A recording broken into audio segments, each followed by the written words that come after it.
the Covington Chargers. Coach J.R. Kirby. Coach, thanks for coming in today, man. Hey, man, glad to have me on. I know last time we tried to do this, I was thinking I was at the lake and we had to do it on the phone. We were trying to do a live stream and through we tried Teams to do or something. It got all jacked up. But thanks for having me, and go Chargers. Yeah, try to do a video feed. That didn't work. Yeah. The first thing I want to do, though, is play for you something, because I have one voicemail saved on my phone. Other than I have a couple sitting here now that are like, because I have that call screening thing, but the only voicemail I've ever saved, because this was after I had been doing my sports show for a little bit and it started to pick up popularity, and I felt like at this point I had really made it when a coach is calling me after a game. And so this is a voicemail that you left me. Let me make sure speakers on. Okay. This is a voicemail that you left me after a game. Oh, hold on. Not loud enough. Let's start over. That's not nearly loud enough. Okay. Mr. Chad Dallin, this is Coach Kirby at Covington High School, the University of Covington High School. Coach Goforth and Coach Wheeler, we just want to notify you that you will get to call a state championship game, 3 o'clock next Thursday. We can't wait. You remember that? I do remember that now. I do remember that. That had to be 2017. We beat Pearl Cone, came back from 21-0 down, and Alex Cook kicked the field goal with no time remaining, and we upset Pearl Cone to go on to the state championship for the first time since 2012. So we were on the way home coming down I-40 when we called you. I'll never forget that. Probably one of the greatest victories I've ever been a part of as an assistant or head coach. But I was offense coordinator that night, and it was a big win. I still have the picture in the office. We talk about that a lot. I do remember that. Yeah, it was great for me, and that at that time, I know it was great for y'all, but it was great for me at that time in my career, because I was like, I was excited because I was going to get to go to call a state championship game, because we had Dr. Tom Barton at the time, but he and Roger Beasley couldn't make it to the game. He had some prior something going on that weekend, and so I knew that if Covington made it to the championship game, I was going to be traveling and calling that game. And so I had told you about that on my show earlier in the week. And then when you called me, there was just a huge moment in my career. And I was like, and so I've always saved the voicemail. I'm like, that was so cool to get that voicemail and get that message that you were. And I think I was calling another game or something, is why I didn't answer the phone. But I'm glad I didn't, because I'm glad I have that recorded. That was a great time. Yeah, I think that the game you played, I think Beach and Brighton were playing in the semifinals that year. It was the first time Brighton had made it. We had played them earlier in the year, really good game, and they had made it and to the semifinals, and we were playing Beach that night too. So I think they lost a pretty close game as well. Yeah. So it was exciting times then. Being able to play for back-to-back state championships, 17, 18. Having to play Alcoa, and then we turned it over in 17, and then 18 we went up there with a game plan. We kind of hid from them for a while and tried to hold the ball from them, and it almost worked. I think they beat us with 6 seconds to go. It's still one that sticks with us. But it was a great stung. time. Yeah. I can tell you, it stung. Right. And so the hardest thing that I had to do at the end of that game was, and this is like the hard part of your job, because you get to know the coaches, and it's, because we're local, we do local teams, and so you get to know coaches, and you get to liking coaches. And like, out of all the coaches, I've known you the longest, because you're the longest tenured, but I've known Coach Jacobs the longest actually, but he's not coaching anymore, active, but no, you build these relationships, and then so a crushing loss like that afterwards, I had to go to Coach Wheeler and do a post-game interview, and I don't want to. Right. I know it's tough in this moment, and I don't want to. And he was cool, because I said, hey man, look, I'm really sorry, but I need to ask you a couple questions. He's like, hey, I understand. Go ahead. And, but you just hate in that moment, because you know what it's done to him. And because you guys, at the time had built the program up to so much, it was such a heartbreak, Yep. So, but let's fast forward now to this year, and you guys have got one game under your belt. Yep. You went to Lakeland, played Lakeland Prep. What have you seen out of your team that you like so far? Well, I thought I was really proud of them. I told them after the game, I told them again on Monday when we started practice how proud I was.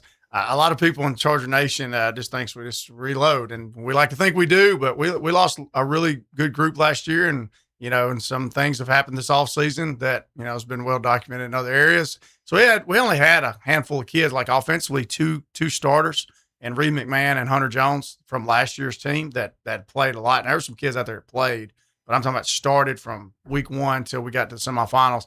And then on defense, we have Jalen Holland that had 11 tackles the other night as a D tackle. That was unreal. And then Quindarius Alexander played some last year, and they got to start the semifinals, had a pick against Graham Simpson in the semifinals to Kavion Adams. And then after that, it's kind of – and Kamari Williamson had played a lot last year. But other than that, everybody else was new. We have a lot of seniors, 15, 16 seniors, but we also have the youth movement too. So we started 5 sophomores on offense the other night. So we've got a lot of young deal. On top of Colin Winfrey did not play because Colin got cramps and had to go to the hospital, get fluids, and they held him out. And he's going to be a game time decision this Friday as well. So we're starting a brand new fullback, and Kyler Murray had 4 touchdowns, brand new quarterback, a brand new wing back. I can go on down the list of all these new faces that are out there. And we had some first game mistakes, of course. It's the first time they'd really been under the lights. And we had some mistakes. We were able to overcome them, and our kids played extremely hard the other night. And they're going to do that. Our kids are covering the way we coach them, the way we hold them to a standard. They're going to do that. So I was really pleased of how hard they played. Of course, we've got to clean up those mistakes. If we make those mistakes this week against a very talented Haywood team, I don't know if we're going to be able to overcome those same mistakes.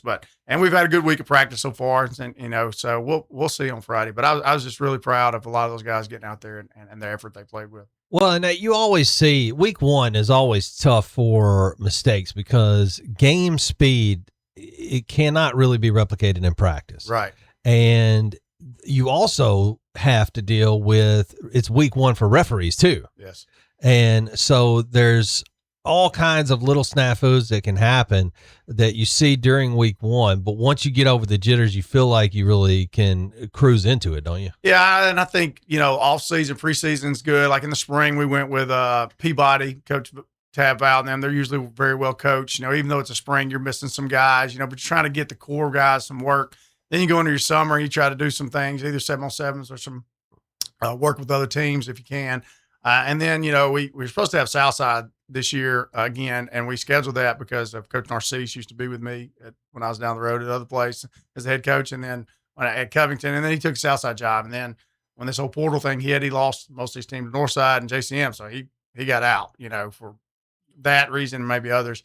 So they canceled the scrimmage with us. We ended up going with Boyd Buchanan. They're one of the top 2A private schools over in Chattanooga, and we met them at Middle Tennessee Christian. I didn't really want to make a 3-hour ride for a scrimmage, but we did, and it was a very long scrimmage. It was really, really good. A really good football team.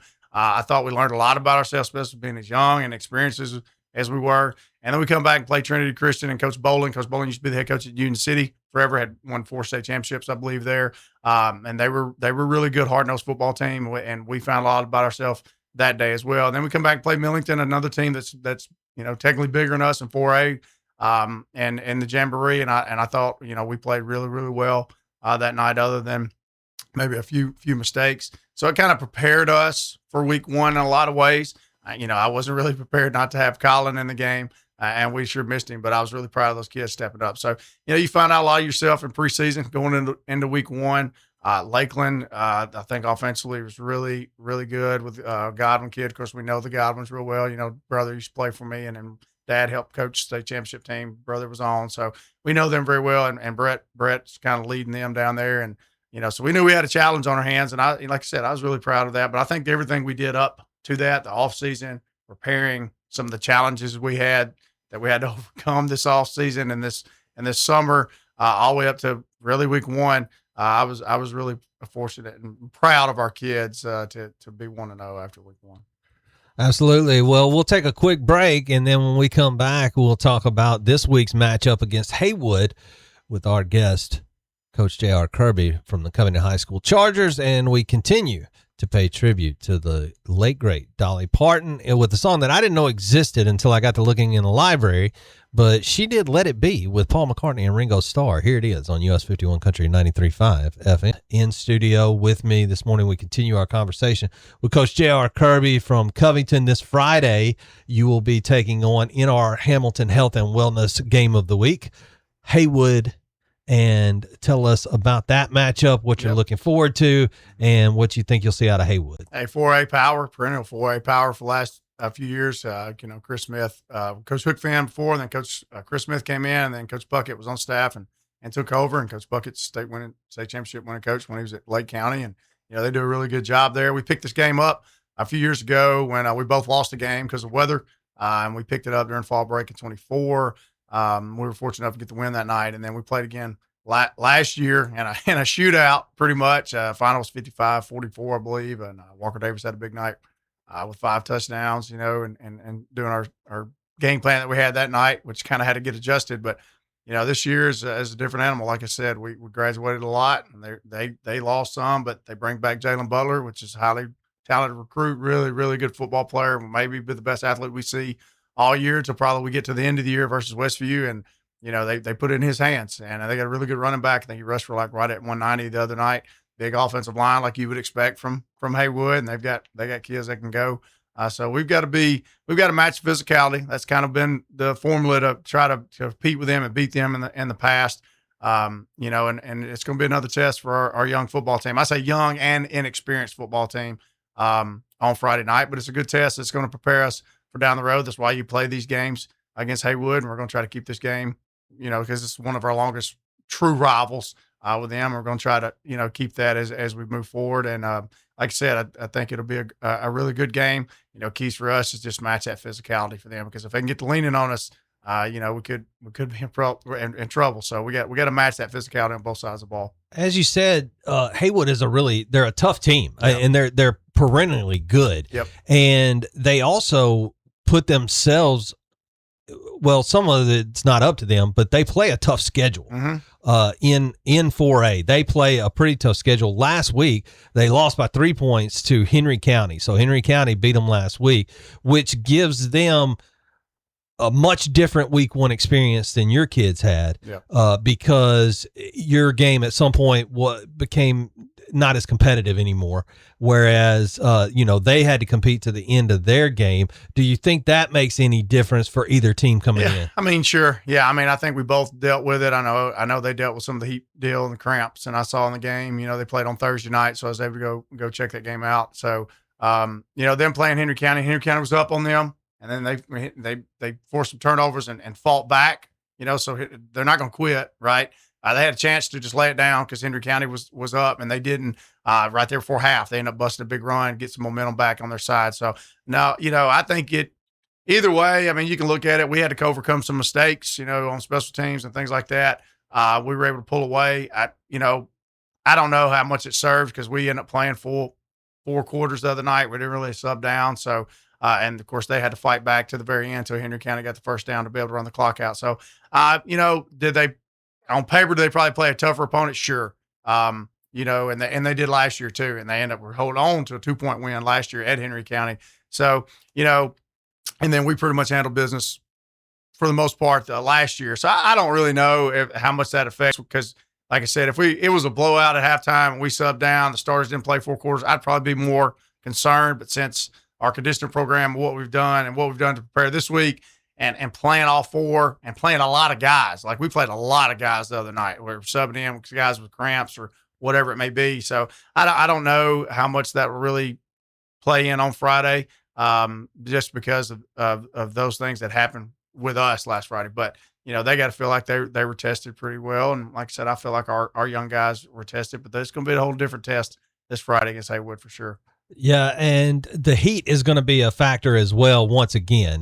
So you were talking about the cramps and stuff that happened last week, which was everybody. It was every game everywhere, because the heat, and we're back into that now. Now we're back under these extreme heat conditions where you have this heat index that's getting up to 110. And so I guess my question is there really anything more that you can do about it, or is it just pretty much part of it when you're an athlete and you're out here?